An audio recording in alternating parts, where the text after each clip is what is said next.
Hey everyone, happy Friday. This week I have been asked a lot of questions this week on how I manage my projects and stay so organized. And so I thought I'd do a video today to share with my process. This is my weekly review and organization process that I go through every Friday, and sometimes even in between. I'm going to show you some of the software that I use, the tools that I use, and kind of the system that I have in place for myself that's both on the computer as well as on a piece of paper by my desk. So it just seems like people tell me all the time that I'm like the most organized person that they know, and I think part of it is natural to me, but I think it's also partially because my life is crazy. I'm a single mom. I have 2 young kids that are home with me most of the time. I have a dog, I have a cat, I have a house, and I have a business that I'm running. I also take very good care of myself. I make sure I hit the gym a few times a week, try to eat healthy, and we've got a lot going on. So I would say over, the course of my existence, I've sort of developed this process, and I've really gone through it for as long as I can remember. Even back when I was working in corporate, I used the same process with the same tools and did it every single week. So I'm going to go ahead and share that with you. The first tool that we are going to pull up is called Asana. So hopefully I've never actually done a live where I'm sharing my screen, but I think you can see my screen right now. So this is just an example of a project template that I have. And I use Asana. I actually use the free plan. I was using the paid plan for a long time, and I actually decided to go back and see what I can just do with the free plan. Try to simplify things a little bit and not have so many expenses on my business. I do think I am going to go back to the paid plan, but regardless, I want to show you what you can do with just the free plan. So every single one of my projects, every single project, I always put in Asana, whether it is a big project or a small project. I'm a project manager by trade. When I was working at Johnson & Johnson, I was a senior project manager for global training development. So I was working with people all over the world who I would never see in person, and I had to come up with a good way to be able to communicate status. So at the time I was using SharePoint and spreadsheets, and then we moved into Asana. With Asana, it's really easy to create sort of project milestones, or however you want to break apart your project. But you can create them just making a big long list. And that is exactly what I do. So this is sort of a short week-long project that I'm using it as an example. But what I do is for each sort of section of the project, I create a header element, and then I put each of the tasks below that header. So if we're doing system setup, in this case, I have to get a WordPress plugin set up, install another plugin with site tracking on a website. I have to create some different lead boxes, some campaign templates. So the first thing that I do for every project is list everything that has to be done. Now this is a small project, but for some of my big projects, I might have like 100 lines of information. But I always make sure that I use like these header elements to organize it by category or by sprint, or however we're organizing the project. And then when I'm entering in each one of these tasks, I try to make sure that I break down each task by estimating 1 hour of work or less.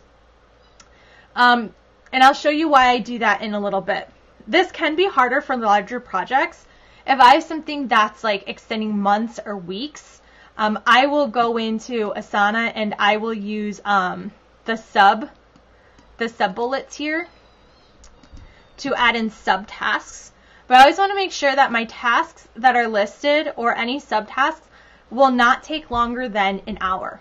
So sometimes that means in the case of like doing a draft, that I might end up doing like outline, draft 1, draft 2. Because I know that I don't just go and write something. I create an outline first, and then I do a draft, and then I do like a final draft. So that's how I deal with, really breaking things down to the single task. Once I have each of the project tasks broken down, I will start to put in dates. So again, this small project, this is something that I'm working on next week. So I have broken it down as to, when each one of the tasks is due by in order to meet the overall project deadline. So from here, now that I know what I have to do, broken down, to the hour, and I know when it has to be done by, this is what I communicate with the team. So the client that I'm working with or other people on the team, I communicate this with them. And I use my project template, my status report. So every week on Friday, can you guys hear the piano upstairs? My kids are practicing. Every week on Friday, after this is already done, the initial project setup is done. So every Friday I'm going to come in and I'm going to review my task. I'm going to check out, things that have been completed. I'm going to review my deadlines and make sure that all of the deadlines are good and nothing has changed. And if it needs to be changed, I change it. And then what I do is I go into my weekly status report, and this is the template that I use for all of my clients. So every Friday, my clients get an update on what was accomplished this week, so the tasks that were finished or started on, what I plan on working on next week, and then just any risks or concerns.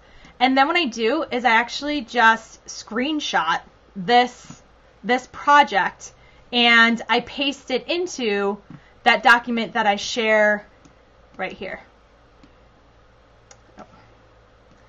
And so I just screen capture it and I paste it into this document right here at the bottom. I'll just paste it in there. And then they can see, the full project schedule and what it looks like. If it's a really crazy long project, like a few months long or something, I may just do like high level, but usually those projects have subtasks anyways. So what's over here on the left-hand screen is pretty high level to begin with. So then once I have sent my weekly status report to my client, the next thing that I do is I take these things that I'm going to work on next week, so the plans for next week, and I have this notebook that I like to use. I'm actually going to go bigger again now. So I have this notebook. It is called the Daily Greatness Business Journal. I'll put a link for it below. I've shared this before, and what it has in it is sort of like a weekly planner. So this one is dated. They're not all dated, but at the top of it, it says, what are my top 3 goals for today? So after I have all of my status reports for each of my clients and I know like what my projects are, what I have to do next week, I will then go into this notebook and I will write in the 3 things that have to get done each day that then line up with the project schedule. So for example, I'm looking back on my other screen. So for example, there we are. So for example, I see that Monday I have to do an action plan, as well as get some of these plugins installed. So in my notebook for Monday, I'm going to make sure that for thing number 1 is going to be installing those plugins. These 2 things right here, those are about less than an hour a piece. So I'm going to make them as one line. And then the next thing that I'm going to do is actually go into my calendar, I use Google Calendar, and I'm going to block off the time that I need to accomplish those things in. So for example, to install 2 WordPress plugins, test them out, I'll probably give myself about an hour. So I'll actually block in my Google Calendar 1 hour to do that. Because I think it'll actually take me less time to do that. That gives me a little 15-minute break. So then I can also add in this next item, working on this draft, as the next hour in the day. The reason I do it in my Google Calendar, as well as on my paper, I keep this notebook. I actually keep it on my desk, like directly in front of me. I don't have a way to show you with where my camera is right now, but it's directly in front of me it's actually sitting on my laptop because I use an external monitor. So it's sitting on my laptop, I can see it, and then each day I just as I go through those 3 most important things, I cross them off.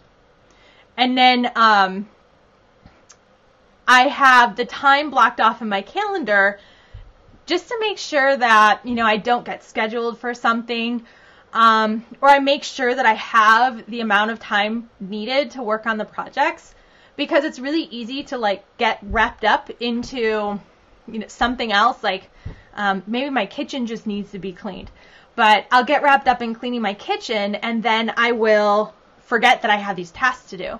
So I always schedule everything in my calendar, and then I also write the task in my notebook in front of me, so that way I don't forget about it. And this has worked really well for me. It's how I stay organized. And then at the end of the week, I go through it all again as I do my weekly review. I check off everything in Asana. And then I update my notebook for the next week. And if I'm having a particularly crazy week, I might do the weekly review midweek and then again at the end of the week if I need to. So this has worked really well for me. And let me know if you have any questions. I hope it was helpful. Have a good weekend.